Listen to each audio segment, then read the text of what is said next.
This is Lauren Dunlap, Executive Director for Advocacy and Awareness for Immune Disorders Association, or AAIDA, in Charlotte, North Carolina, and I'm happy to host this evening's educational webinar with Alexis El-Khoury and Dr. Michael Rigas for this, I will say, double webinar with NEOMED and AAIDA. And with further ado, I'm going to hand over the mic to Alexis and Dr. Rigas. Hello, thank you everybody for joining us. My name is Alexis.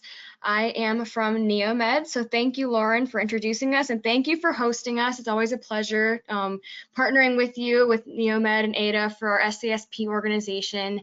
And thank you everybody for joining. And Dr. Rigas, thank you again. I definitely appreciate you coming and talking to us and teaching us all about IVIG. So I'll go ahead and hand that over to you and let you talk about some IVIG for us. Thank you. All right, thank you, Alexis. Thank you, Lauren. Good evening, everybody. I'm talking to you from beautiful Southern California, where it's about 80 degrees at 4 o'clock.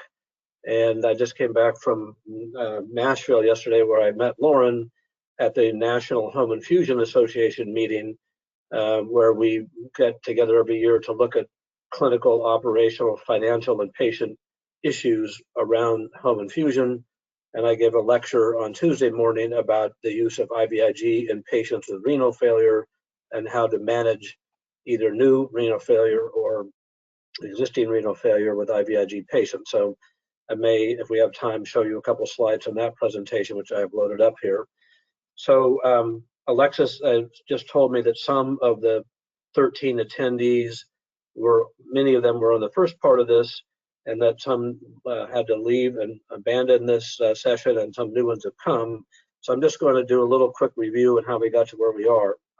So the goals for today's talk is to get some minimum knowledge about IVIG, and I'll tell you in a minute how come I have some experience in that.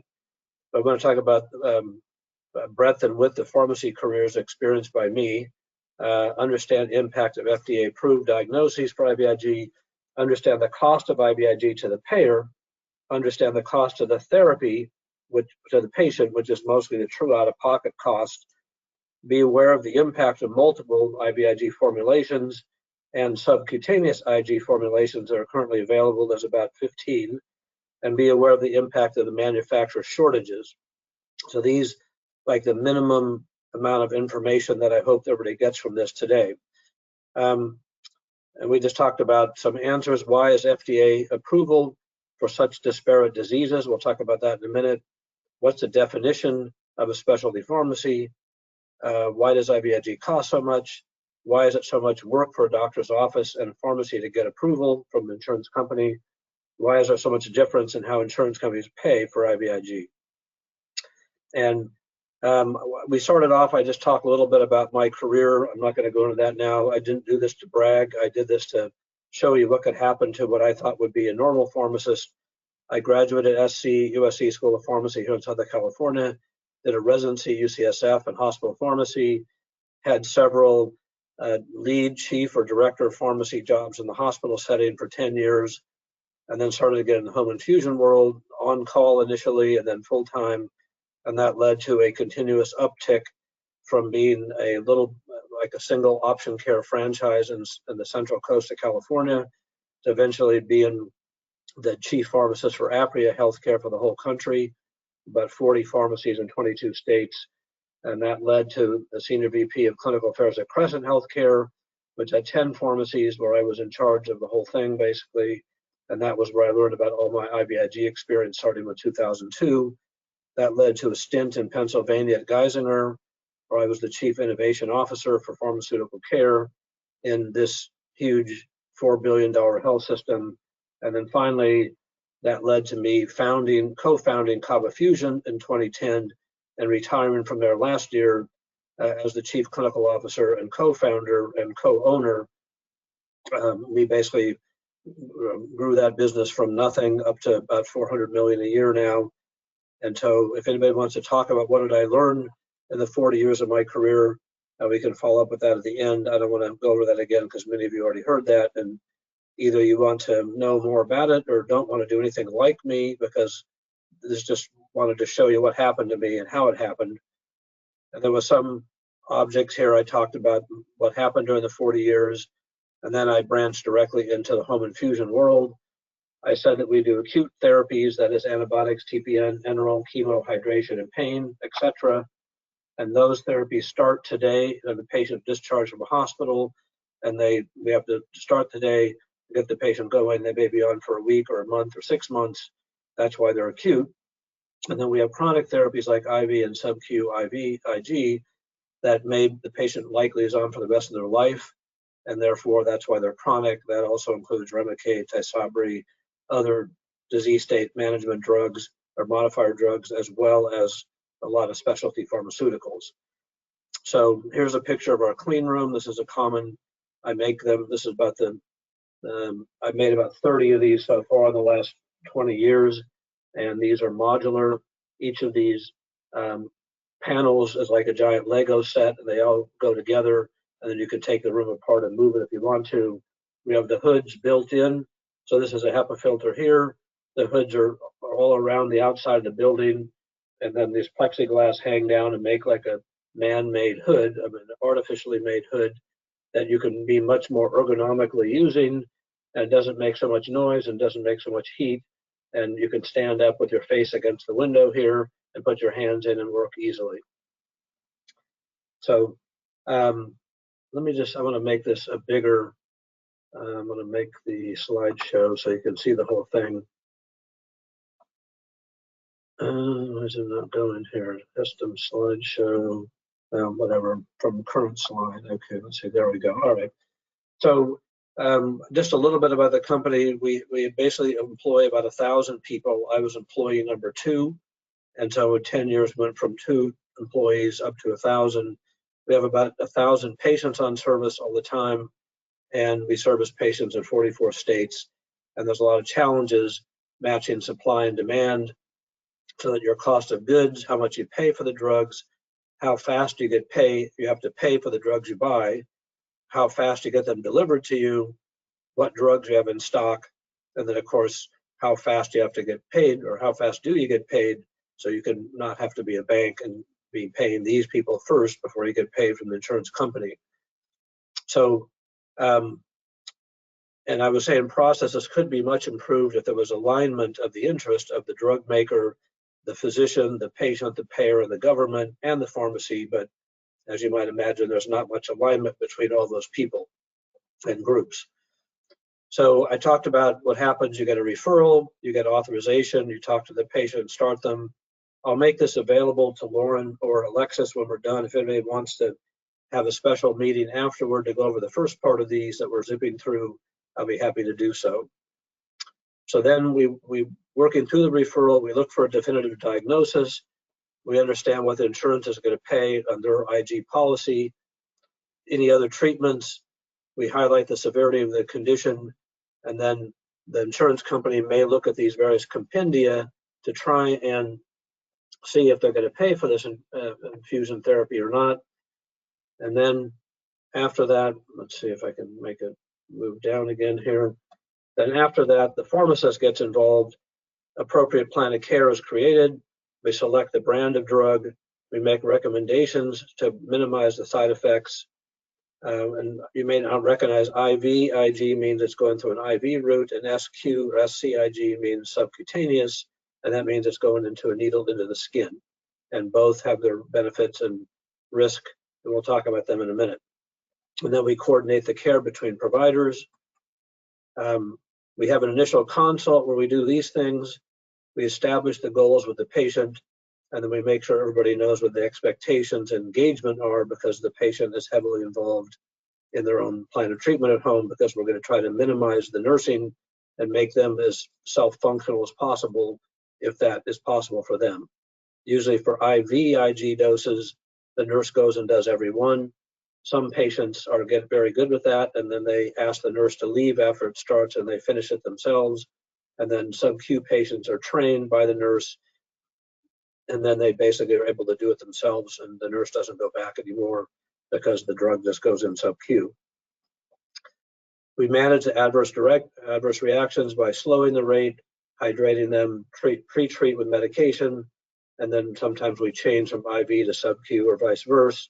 And most of the symptoms are headache and flu-like symptoms, but there can be up to and including anaphylaxis.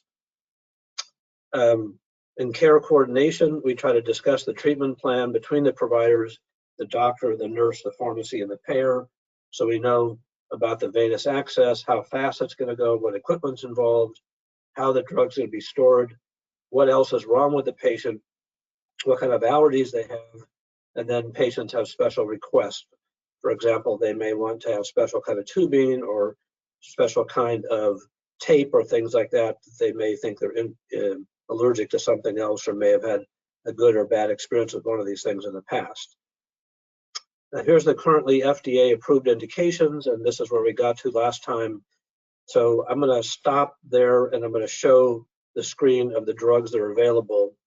And I have, I don't have it open right now. Let me just find it. Let's see, I'm going to open that. I have it under Adobe, so let me just open Adobe here. Dr. Rigas, while you're looking for that, I wanted to, were you pulling up the chart that you and I created? I was going to suggest that one too. The one you and I created has all the products on it for AAIDA. Yeah, I'm going to look at one that is a little bit more simpler right now that we may come back to that one in a minute if you want. This is one I'm used to. This is from an MHA, which is somebody that Lauren and I both know. And let me make it a little bit bigger. So first, these are the products that are made, that are sold in America right now. And I'll make it bigger, but there's about 10 of them, as you can see. And these are the pharmacodynamic properties, who makes it, what's it FDA approved for, what's its IgA content, etc. And I'll explain each of these things as we go down. And I'll just show you below this, there is the 5% products and the ones that are currently lyophilized powders. And we have the same parameters for those. And then after that, these are the ones that are subcutaneously approved by the FDA. And we'll see in a minute that some products are approved for IV and sub-Q. Some are only approved for sub-Q, and there are some different properties, and we'll talk about those in a minute. So, Alexis, can you and your students, you can see my screen properly, right? Yeah, I can see your screen. Okay, so let me make it bigger. Let me get this out of the way. All right, so I'm going to do is I'm just going to slide down the screen and I'm going to talk about the various pharmacodynamic properties and other things. And this will take about 20 minutes. And without knowing all these details, then as a pharmacy student or pharmacist, you're going to be hard pressed to be a good IVIG pharmacist. And when I first got into this, I couldn't believe there were so many complications and how many variables there are here. And obviously, this chart is printable and you can put it on your wall. I just made a new chart, as Lauren said, with her that has a different twist. And then I also made another new chart for the group IGNS, Immunoglobulin National Society, where instead of having the drug go up and down and the pharmacodynamic properties going this way, we flipped it. So if you want to know which one has the least IgA content, instead of going across this way, you could just go down the line and pick the one that's a little bit easier, but it's the same information. So can I just say, I love that little aspect that you just said, because I can appreciate that, because that's something and I know that our audience and students don't know this, but I am a primary immune deficient patient. I have been doing IV or IG or sub-Q for over 12 years, and there's a lot more products on the market now than there used to be, but I've been on about half of those products. And one of the driving factors for me when we're choosing a product is the IgA content, as well as other pharmacological properties that Dr. Rigas will cover, including the sodium content and the sugar content as well. I didn't mean to stop. I didn't mean to interject there. Okay. So here is the other chart, and this is actually a working copy. These were all errata and things like that I found after it was initially made. So you have to ignore them. But if I show you the difference in this chart, so you can see what Lauren is talking about. If I'm most concerned about the IgA content, I can just go to this column, and I can look straight down, and I happen to know, but I'll tell you that the least IgA content is from a product called GammaGuard SD. And if you look in this column, you can see these are 200 microgram per mil, 600, and here you can see this one is less than 1 microgram per mil, and this one is less than 2. So this is much easier to look down and find things than it is to look across. And then if I need to figure out if I like this one, then I can just look across and figure out which one it is. And there's GammaGuard SD, as we said. But the other one I'm looking at, that is this one, is easier, I think, for a student to start with. So let me just talk for a second about why is there so many products. Is because everybody wants to be in the business of having an IVIG product. And let me tell you some of the names here. This one is particularly used only for kids in a hospital that have Kawasaki disease or have multi-organ system failure from COVID now. And then you can see some of the things in the name. Bivigam is a certain product. This DIF stands for dual inline filtration, so that's part of how they make the product not have viruses in it. This one you can see is C for capriolate, which is part of how they make the viruses precipitate out. And then over here, we can see we have some people pick their own name, like Octagam is made by Octapharma, which is an Austrian company, and other ones have no fancy name. But if I look down here into the powders, you can see GammaGuard SD. SD stands for solvent detergent, and that is one of the ways they precipitate out viruses that may be in there. And then this product over here, you can see NF stands for nanofiltration, and nanofiltration means filtering through a 35 nanometer filter, which the IVIG can go through, but the viruses and bacteria and stuff like that can't. So, and when we get to talk about how they produce a product that's virus-free, we'll talk about that in a second. But it took me a long time to memorize all the names and stuff. And so sometimes the name of the product has something to do with how it's made or something about it. Yeah, So Dr. Rigas, I Yes. didn't know if anybody, our audience members, had any questions on that. I just want to remind them that they can type in those questions in their little question box. But there was one thing that you just hit on, because this is a great learning opportunity for these students, as both yourself as a pharmacist and myself as a patient. Many of the nurses that receive these products, when you were talking about the SD, the GammaGuard SD, they've never seen that. It's very rarely used and across the market for the most part. I always generally had to educate my nurses on the SD when I did take it, but I'm glad you went into a lot more detail on that specific product, because it's the only one on the market that's like that as well. So. Yes, well, while you're asking that question, let me just tell you, like, I'll tell you about the percent market share of each and the relative risk or benefit of each, and then I'll go into the actual properties of it. But so I told you this one here is only in the hospital, and it's about 10 times more than anything else. So we never use that because it has special patients that give the blood to make the IVIG, and therefore this is only a hospital drug. These Bivigam is off the market right now because it had some problems. It may come back. And then Flebigam is off the market because the company that owns it also owns the company that makes Gamunex C. So therefore, they're doing more of this Gamunex C. And part of Gamunex C output is used by this company that makes GammaCAD. These are exactly the same drug with two different names. And then GammaGuard liquid is made by Takeda, which used to be Baxter and Baxalta, and now is Takeda. And then GammaCAD, we said GammaPlex is made by Bioproducts Laboratory. And then, as we said, Octagam is made by Octapharma. And then Panziga and Privigen. Privigen is made by CSL Behring, and this is a second line drug by Octapharma. So if we look at just market penetration right now, this would be almost nothing. This is off the market, that's off the market. This probably has a 20% market share. This one probably has 5%. This one probably has 5%. This one probably has 20 or 30%. This one probably has 15% Octagam. Panziga maybe 5%, and Privigen maybe 20% of market share. So, and why that is would be the subject of a whole other lecture, but just realize that they're not all created equal. Some are big deals because they have a great marketing team, like Gamma Guard Liquid has a great marketing team, and Gamma Ked and Gamma Plex, those two companies really aren't research-based companies, so they don't actually do anything. They just buy somebody else's stuff and make it, almost like a winery that doesn't grow its own grapes but makes wine. Whereas Octapharma and CSL Behring and Takeda and Grifols are real research companies that do a lot of other stuff plus make the drug.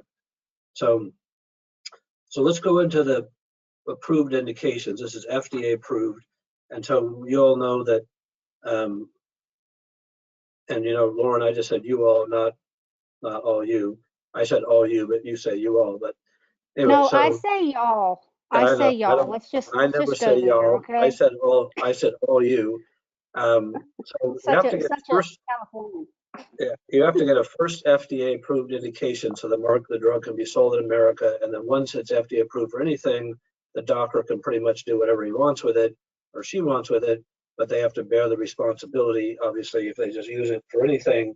But there could be plenty of studies that show that IVIG can be used for more than 200 separate diseases, and you can see here that most of these things are only a few indications. So let's start over here. Primary immune deficiency, that's PI. That means the patient is born or acquires an immune system that doesn't work properly. And that could either be because they don't make enough, what they make isn't correct, or what they make is somehow inactivated by something else. And so the PI indication takes about 2 years to get and may cost, you know, $100 to $200 million to get the PI indication, but it's fairly simple to get because all you have to do is prove that you can avoid patients' infections as good as the FDA approved product already. So that's pretty easy to do, but still maybe $100 to $200 million, and it takes about 2 years. So you can see that this is FDA approved. So this one, PI, PI, PI, PI, PI, and you can see a couple over here don't have PI. And so let's talk about other ones. So multifocal motor neuropathy and CIDP, those are two autoimmune neuromuscular disease where instead of being born or acquiring in a non-functioning immune system and can't fight off bacteria and viruses, in this case, you have a functioning immune system, but it's overreacting and somehow it's attacking certain parts of your own body. So if you think of the concept of autoimmunity, that means that your body is making autoantibodies that somehow attack your own body. And examples of that you're familiar with are rheumatoid arthritis, where it attacks the joints. They are diabetes, where it attacks the pancreas. They are multiple sclerosis, where it attacks some plaque and some nerve connections in the brain. And then myasthenia gravis, where it attacks some nerves, like right in your, like the cervical nerves only, where you can't see very good or can't speak or swallow, where multiple sclerosis attacking the nerves mostly in the brain, above your ears, so to speak. And then multifocal motor neuropathy is actually a peripheral neuropathy where it and CIDP basically are in the periphery. So your hands and your feet they may be numb or tingling. They may feel they have pain when they shouldn't. They may have motor weakness. They may have problems with proprioception where you can't tell where your limb is, like you're drunk. Okay, and these are two separate kinds of a peripheral neuropathy. One where it's actually attacking the motor neuron itself, that's this one, and this one, it's attacking the nerve that goes to the motor neuron and short-circuiting that nerve. So whatever that nerve was supposed to do, if it was one that caused motion, you would have weakness. If it was one that caused sensation, you'd have numbness and tingling. If it was one that caused pain, you might have pain. If it was one that caused proprioception, you might not know where your foot is. So, and then you can see over here, somebody got a diagnosis for ITP, which is immune thrombocytic purpura, which is a horrible, strange name, but it means an autoimmune attack on your platelets.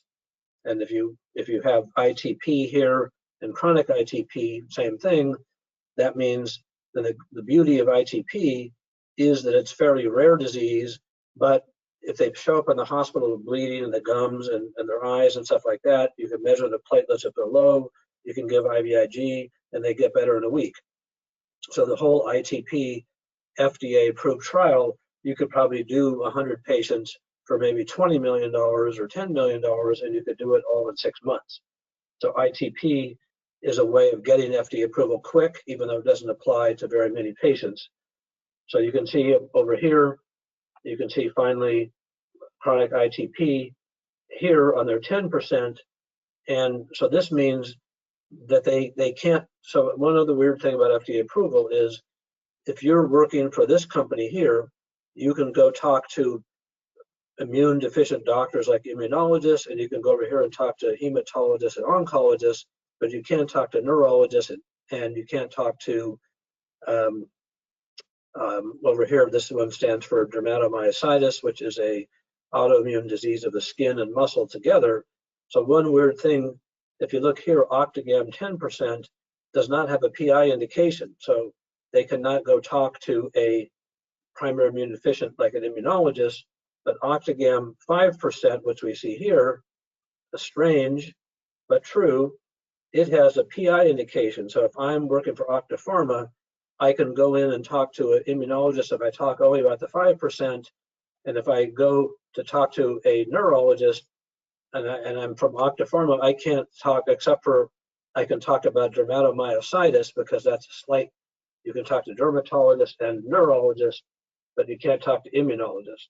So a very strange side effect of what you get FDA approved for. So my question box is blinking here. Let me see what that is. What does IgA content matter? Who's important? What happens? Okay, good. Perfect question. I don't know who asked that. Let's see who asked it. Alexis asked it. Okay. All right, so I'm going to go into that in just a second here because that's the next box. So if we go over here, we can see IgA content is the next thing. So before you can understand IgA content, you have to understand how is Ig made, immune globulin in your body. You have IgA, you have IgM, you have IgE, and IgG. And IgG comes in 4 kinds, IgG 1, 2, 3, and 4, the subunits, and all the IgGs together are normally measured as Ig in your blood, and that gives a major measurement of how effective you should be able to fight off infections. So the normal concentration is like 700 to 1400, and so if somebody only has 600, they may not be able to fight off infections. If they only have 300, they might be very sick a lot, and if they have only 200, they might be dead. So that having amount of IgG is important. IgA is really more for allergies and things, and there are some people that don't have any IgA at all. And that's one of the kind of things you can have. There's 150 separate immune deficient diseases, and IVIG is FDA approved to treat about 10 of them specifically. So when it says PI, that means 10 separate diseases of the 150. And one of the diseases that's not FDA approved for is if you have no IgA, and a lot of people that have no IgA don't know it, and it really doesn't really cause that much effect in some people unless you get an IgA containing immune globulin product or something else. So now, since you don't take IgA, if you give immune globulin exogenously that has IgA in it, then you can react. And it can be a bad day. I'm one of those patients that you just read about in a textbook, as from what my immunologist says, with that type of reaction. So what we do when we start to do IVIG patients, we get a lot of labs, and one of the labs, of course, is IgA level. And so, like Lauren, let's just say that she gets her lab, and her level, if it was me that got it, say my IgA level maybe 50, and it's normal. Okay, now I don't have to worry. I can get any of these products without worrying about anaphylaxis from IgA. But if Lauren's IgA is 5 or 2 or undetectable, then that's a problem. Undetectable, 0. Okay, so now what you do is you don't freak out first. You go and you get a IgA antibody titer, okay, which is do you have antibodies to IgA already? If you do, then those antibodies would attack IgA that you might give an IVIG, and therefore you get an anaphylactic reaction. So we go get an IgA autoantibody titer, and If it is less than 20, then we don't worry about it so much right away. We pick a low IgA containing product. If it's less than, if it's more than 50, we start to worry. If it's 100, we worry a lot. Okay, so that this way we can use laboratory analysis to decide who are the people that should get. And you can see here, if I just go along the line, the lowest containing one here is Gamaplex 20 microgram per mil, but that's about 10 times more than the GammaGuard SD we saw below. So if Lauren came and hers was undetectable, I measure her IgA level, autoantibody level, and it was say 5, I would probably consider picking Gamaplex for her, because as I go down to pick, you can see here's a 25, so I could also use Privigen, which is what she's on. Okay, but if I come down and pick GammaGuard SD down here, then you can see I have less than 2.2 microgram per mil. Because this is a powder, I have to make it into 5% solution. The problem with GammaGuard SD is it's old and it's a powder, and all the other ones are liquid. It has some side effects because powder, in order to make it lyophilize, there are things that go in there to stabilize it that could have a reaction, as well as the fact they don't make a lot of it, as well as the fact it's on allocation, so you can't even get it unless you have low IgA and prove that you have high autoantibody titers. And as well, the other problem with GammaGuard SD is its pricing is horrible. In many cases, we have to pay more to buy it than we can sell it for. And obviously, that's a problem if we're losing money every time we give every gram of GammaGuard SD, and we're not going to stay in business for too long. So there's a lot of challenges. We never use GammaGuard SD unless it's absolutely required, and we would never start it on somebody unless we knew that it was going to be at least breaking even or profitable, because we wouldn't want to start a patient and then come back a month later and say, gee, we're sorry, we didn't notice that we're going to lose money on you, and therefore we have to discharge you now. Okay. Can I just say too, I used to be on that product for a number of years, but the GammaGuard SD also has an incredible amount of sodium content and sucrose content, and a lot of times, I mean, it's happened that those patients can potentially go into renal failure just based on that. So they really try to use that hesitantly. Also, I know we haven't got to this yet. We're going to talk about osmolality, but isoosmolality is about 325 or so. That's what's in your blood. And you can see if I take this powder and I mix it into a 10% solution, I'm going to have 1,250 milliosmoles per liter, which is more than 4 times isotonic. And you can see this product over here, which is off the market. If I made a 12% solution and I made it in sterile water, I could get it down to 768. But if I use D5W or normal saline, you can see it's about 3 times more than isosmotic, and therefore it's a problem. So those problems, those high isosmotic or high osmolarity products, they can cause renal failure and other things, including red blood cell deformation, and other bad things can happen. So we hardly ever try to use GammaGuard SD unless the patient is profoundly hypogammaglobulinemic, profoundly IgA deficient, like Lauren, but you can see she can still stay alive and do good with something that has 25. So therefore we know that we can get along with something other than GammaGuard SD. Is there another question? And the same one Alexis asked, can you pre-medicate? Okay, yeah, so, and Lauren, I mean, looks like Alexis has asked about pre-medication. So you can pre-medicate for any, like normally we pre-medicate everybody with Motrin and Tylenol and hydration, but if you're going to get an anaphylaxis reaction, then pre-medication is not going to work. So pre-medication can only blunt allergic reactions, but if you get a true anaphylactic reaction, you need epinephrine, and you need to go to the emergency room rapidly. And if we have time, or if somebody wants to talk about afterward about our first dose at home policy and things like that that have to go around this, what happens if the nurse is given the epinephrine at home and the patient's still having problems? How fast is the paramedic going to get there, and what are they going to do when they get to the hospital, and all that stuff? So the whole concept of IgA is a big issue, and many pharmacists don't even understand this, and it's really a crime. And during my lecture that I just did 2 days ago, I suggested that, I believe I have it open here. Let's see if I do here. Okay, here's the lecture we just gave. So I'm just going to zip through. So here's what I said at the end of the lecture is I want to come back and I want to talk about, besides IVIG and renal function, I want to talk about IgA level analysis and management. I'll talk about IVIG dosing and obesity, IG and sub-Q loading doses, okay, dose adjustment in immune deficiency versus autoimmune, and then dosing in the elderly and young. These are all complex things that most pharmacists never understand. And the reason is because it takes a long time. And when I opened the lecture the other day, I followed a physician who I'm working with in this project. And I said, what I'm about to tell you in the audience there is based on 20 years of IVIG experience for me and treating about 20,000 patients, and about 20 million grams of IVIG haven't gone in, either under my direct control or my over supervision of the whole company as it's happening. So I'm a very privileged guy that I was able to work in a business and have so much experience in a drug that's so important. So we already talked about osmolality, and everything here is isosmotic.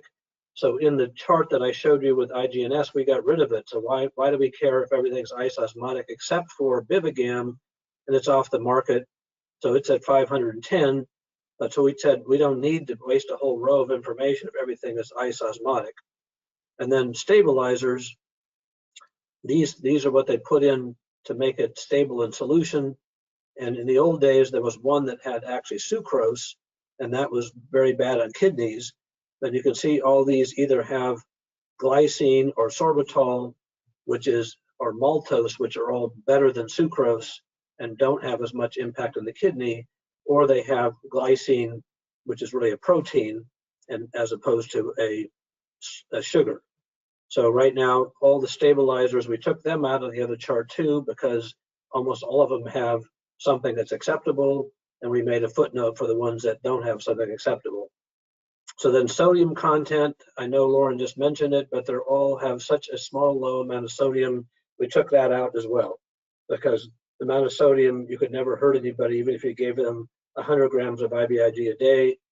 It'd be very rare, especially if you were hydrating somebody before and after the IVIG, that you could ever give enough sodium in the solution to do any damage. Same with pH. We like a pH around 4 to 5. You can see they're almost all in there, so we took that out too, because it's just wasting space. You're never going to pick something because it has a certain pH. Product half-life is how, if I give, say, 100 grams of IVIG, how long will it take to go half away? And that's on average about 30 days. And we took that out too, because it's almost always 30 days. So wasting all this space on the chart to tell about half-life when it's almost always 30 days doesn't seem to make much sense. Okay. Now, the important next thing is the viral safety process. So there's always somebody, the other group that I am giving this lecture to, I'm mentoring about 10 students that I've been assigned to mentor right now that are from different schools of pharmacy. And one of them, her brother is actually a patient. That's how I met her. I gave a lecture in a class. She called me afterward, and now she's one of my mentees, I guess, is what you want to call it. And when I got on the phone with her mother, her father, and her brother, they want to talk about the viral safety process. So let's focus on that for a minute, because even before COVID, we had to worry about HIV, and then we had to worry about mad cow disease, and now we have to worry about COVID, of course, all being viruses. So you may or may not be aware that back in when IVIG first came out, before AIDS happened, we didn't really know that the AIDS people were donating blood, and there was a lot of patients that got AIDS from getting a blood transfusion, or got AIDS from IVIG that was made from blood that had AIDS in it.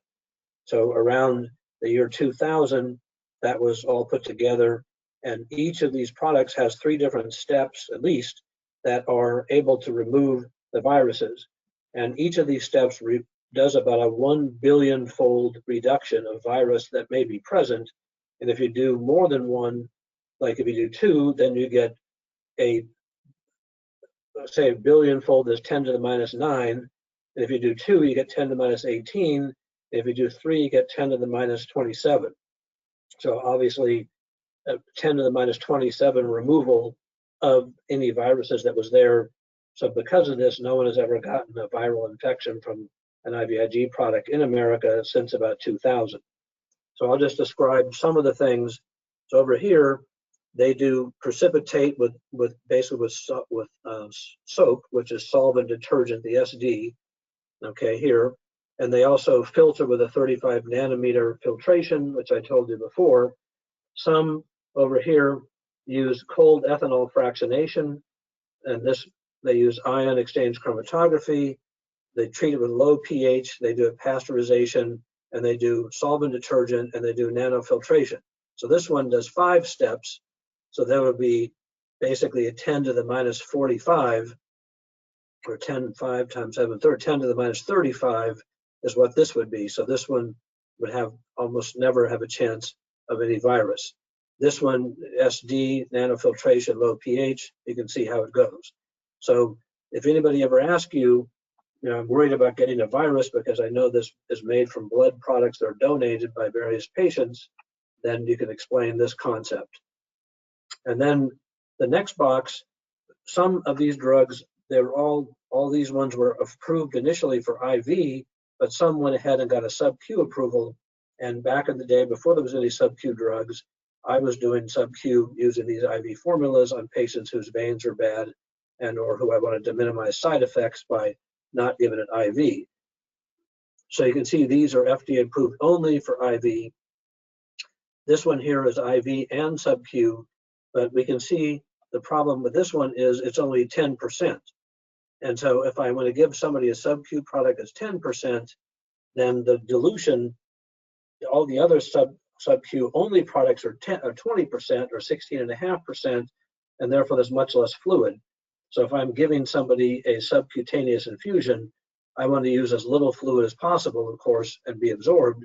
So these, although if I was doing great on Gamma-Guard liquid and I had side effects or bad veins, and if my skin could tolerate the volume, then I could be comfortable that I wouldn't get an allergic reaction possibly to the sub-Q version, but I have big volume. Whereas the ones we'll see in a minute, they're sub-Q, their volume is half as much. There's a comment, the next on dose. Sorry, I jumped ahead. And the dose basically for all these things here are complicated, but let me just tell you the average immune deficient patient is getting 30 to 50 grams a month. I think Lauren is getting 30. Okay, she gets 30 every 3 weeks. 40 every 3 weeks. Yep. So she's getting about 50 grams a month if she gets 40 every 3 weeks. But the average neuromuscular patient is getting 100 to 200 grams a month or even more, because not only do you have to give a much bigger dose, but when you're using it for autoimmunity control as opposed to replacement, then you have to give much more than you already had in your blood, because most people with autoimmune or neuropathies, they have perfectly normal levels of immunoglobulins and they work normally to fight off infection, but in there somehow is an autoantibody that's attacking. So you have to give normal antibodies from somebody else to basically wash those ones out. Okay, so all this detail here boils down to like 40 to 50 grams a month for PI and 100 to 200 grams a month for neuromuscular. And then they talk about the infusion rate, all this complicated stuff. The rates are vary everywhere, but we like to keep it at 10 grams of protein per hour or less in the average patient. So if I'm going to get a 40-gram dose, it's going to need to go in over 4 hours. And from that logic, then you can figure out the rate because you know the concentration. And most patients, we titrate up from the slow rate, get to a maximum rate, and then turn it off when it's done. Some patients have side effects if the rate's too much, so we have policy and procedure to figure what the rate ought to be based on how bad we think the patient's side effects are going to be and what other issues may be. The patient has renal failure, maybe the patient is fluid restricted, maybe the patient has congestive heart failure or diabetes or whatever. So all those we may slow the rate down. and or give hydration before, during, or after it. And then it tells you the maximum rate, which we don't really care about. It has to do a lot with the patient, but these are what's FDA approved. Compatibility has always been kind of a hard problem. They always say do not dilute. This one says dilute with D5W. So these people are really copying out here to us. They don't want to be liable for us to dilute it, which we may want to do someday. So pretty much every product can be given with saline, okay, before, during, and after.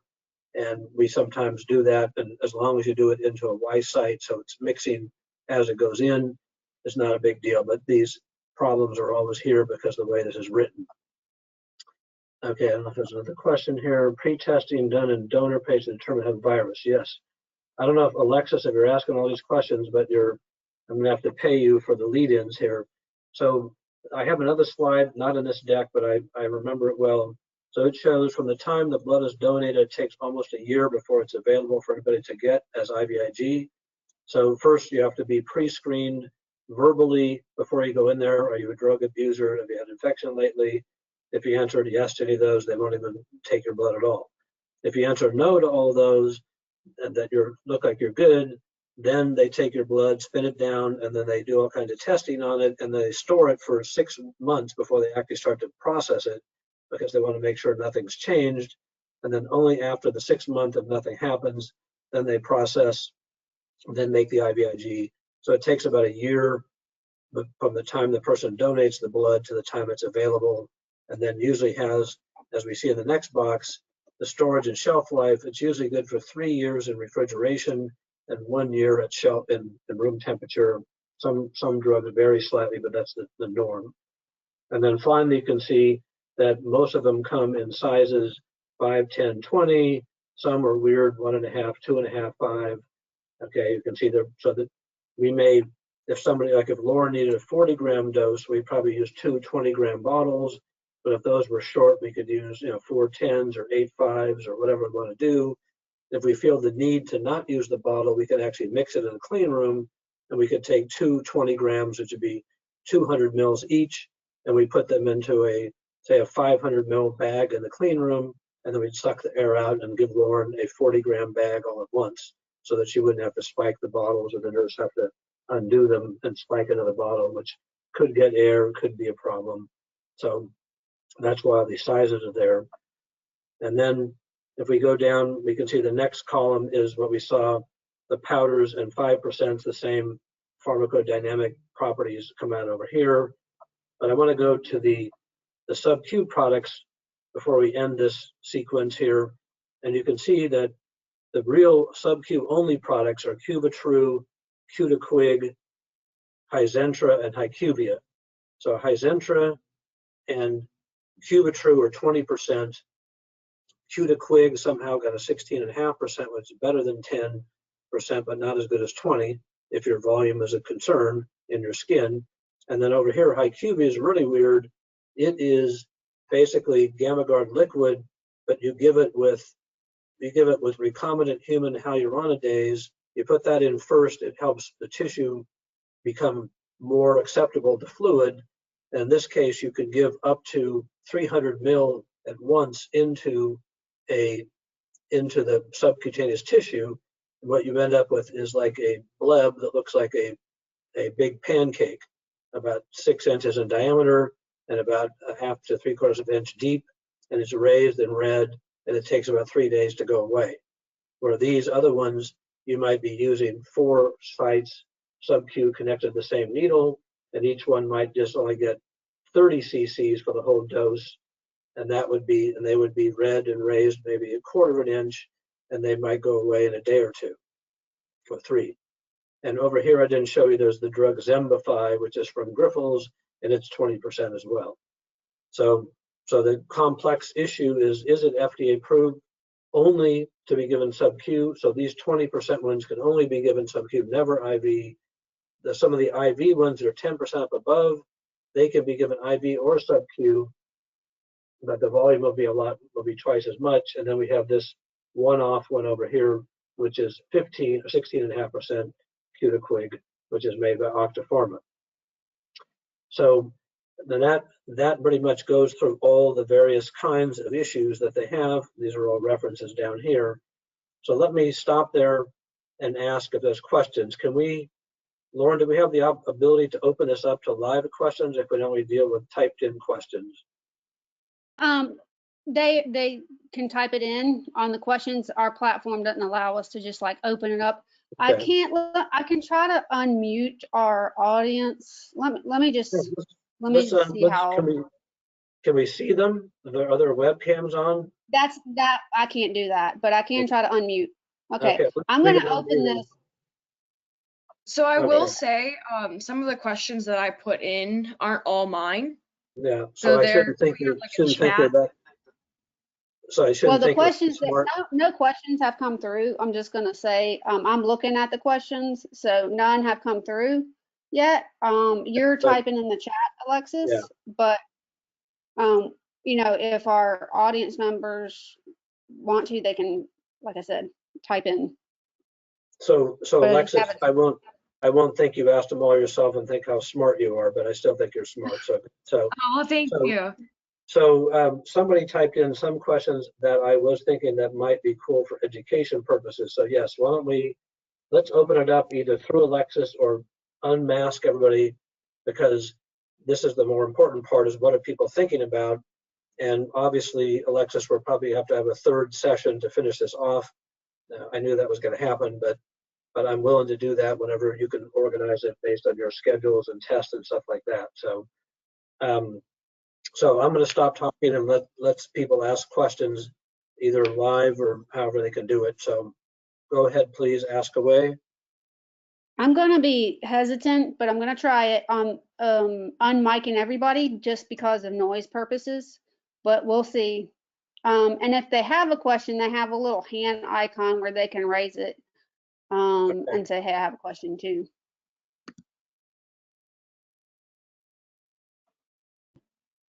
So I'll just ask a question really quick. So I guess kind of like inquiring about what I saw on a rotation. So there was a patient who was getting IVIG. I don't know what the indication was for it, and it was also his first IVIG infusion, and he did have a reaction to it. I don't believe it was like an anaphylactic. It was more so just like an extreme infusion reaction.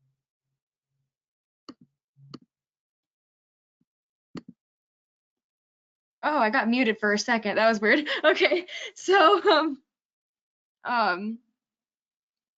anyways, yeah, so I saw that we had given him 50 milligrams of Benadryl.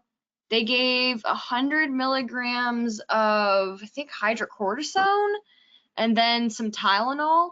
So I don't know if that was like appropriate or if that's something we do normally. Like, I'm not sure exactly how that's done. So as I said earlier, that I've been involved with about 20 million grams of IVIG, so we've seen pretty much everything that could happen. And normally we pre-medicate everybody with Benadryl and Tylenol. It doesn't have that many side effects. We give oral Benadryl like 25 or 50, and we give Tylenol like 500. And that means about 99.9% of the patients never have a reaction. And then the few that do, we may stop the IVIG or slow the infusion down and repeat the Tylenol and Benadryl. And if it was something that was more problematic, like blood pressure or headache or rash or breathing or something like that, then we have a protocol for that where we might do exactly what you said. And then if it doesn't get better, we would then possibly give epinephrine. We know when we're going to call 911. We know when we're going to do other things. And in most cases, and one of the beauties of our company is the way I set it up as the head clinician of this years ago, was when our nurses encounter something, unless it's life-threatening, they call the pharmacy first. And in almost every case, like 99.9% of the time, the nurse and pharmacist can figure out what to do under the guidelines of the doctor's orders so that they can stop the infusion, re-give the pre-meds, wait a half hour, then restart it at a lesser rate and finish the infusion off. Because if it isn't anaphylaxis, doesn't require heroic measures, and you stop it and take the person to the emergency room, then you really make a big mess of things. you waste the dose, which costs money. You make the patient very unsure what's going to do next. You don't know when you're going to get your next dose. You don't know if you're going to change the drug, all that stuff. So if you don't do it properly and overreact to these things, and so that without the system like I set up for our company, most companies can only get about 80% of their infusions done, and about 20% of the time they have to stop it and might end up in the emergency room and cause problems. So the pre-med, there's an art and a science to that, and most people never get the proper art and science of that because they don't do enough IVIG. And companies like ours that make a living out of doing this, as well as other drugs, can manage it, and many patients and physicians love our company just because of that reason. Because if you're a busy doctor, the nurse calls and says, okay, he has a rash, he's getting an itchy throat, and the doctor will say, I'm busy, just stop it and call 911. Okay, that's the only thing the doctor can say that will save his or her ass if anything worse happens. But if they work with our company, they already have signed our IVIG protocol, and they know that we know what we're going to do, and we know what they're letting us do, and we know how to fix it before it gets to be a big problem, before it gets to the hospital and other things happen that really don't need to happen, and then derails the whole therapy. So did that answer your question, Alexis? Yes, it does. Thank you. I appreciate it. Very detailed response. Thank you. Well, I'm a very detailed guy, and that's how I ran the company, and that's how I am as a person. So I'm sorry, but it's good for patients. Oh yeah, for sure. No, I appreciate it. So other questions anybody wants to ask, either through Alexis or through Lauren or through their own typing the question in, I'm open here and able to help. And it sounds like, yeah, we're going to have to do a third, finish up the third webinar portion that we didn't get to tonight just because of time purposes. I'm going to come over here, and what I'm going to do is I'm going to mark this. So we got the slide number 13 this time. Number 13, and just to show people what we're going to be, just to tease them, to make them want to come back, or make them want to stay away. We're going to talk about the referral process here, which I've got a diagram how that actually happens. We're going to talk about the patient being stuck in the middle of a pharmacoregulatory storm. So how do we navigate all these people trying to have some impact on the on the patient? And then we're going to talk about use by diagnosis and more into reimbursement, and which is the last 4 or 5 slides, and then we'll come to conclusion. So that's what we're going to do in section 3. We'll start at about slide number 13, and we'll have more of a discussion about that. So any other questions or any thoughts anybody wants to bring up before we adjourn for tonight? And then we'll let Lauren and Alexis figure out when the third section will be. So there were a couple more questions, but due to time, I think I might save the questions. I can email those to you, and when we determine our next one, maybe we can start off with the questions, and then we can go on to the rest. Is that okay with you? Yeah. If you send me the questions, if they're easy to answer, I'll just answer them and send them back to you, and then we can not have to do them later. If they look like they're detailed or tie in with the third part, then I'll wait to do them then. Okay, awesome. Well, thank you so much for everything. I really appreciate you coming and talking to us. It's always a great time to have you here, and I love listening to your lectures. You give such detailed info, so it's awesome. Thank you so much. All right, and let me just thank all you guys for coming, and Lauren for setting this up. One of the things that's weird about retirement is you have to look in the mirror and figure out who you are, and if you're not at work all day, but busting your ass at work, then you look in the mirror and you wonder, did you really make life better for somebody today? So after I do these things, I look in the mirror tonight, I'll think about that I did something good for society. So I'm happy you're here and giving me the chance to help you out. Thank you, Dr. Rigas. Okay. Yes, thanks everyone for joining us. We'll be back in touch with everybody for the third part and final in the coming days. Right. Good night, everybody, and happy rest of March if we don't talk until April. Yes.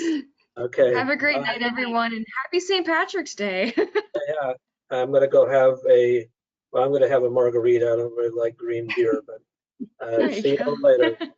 Bye. See ya. Have a good one. Bye.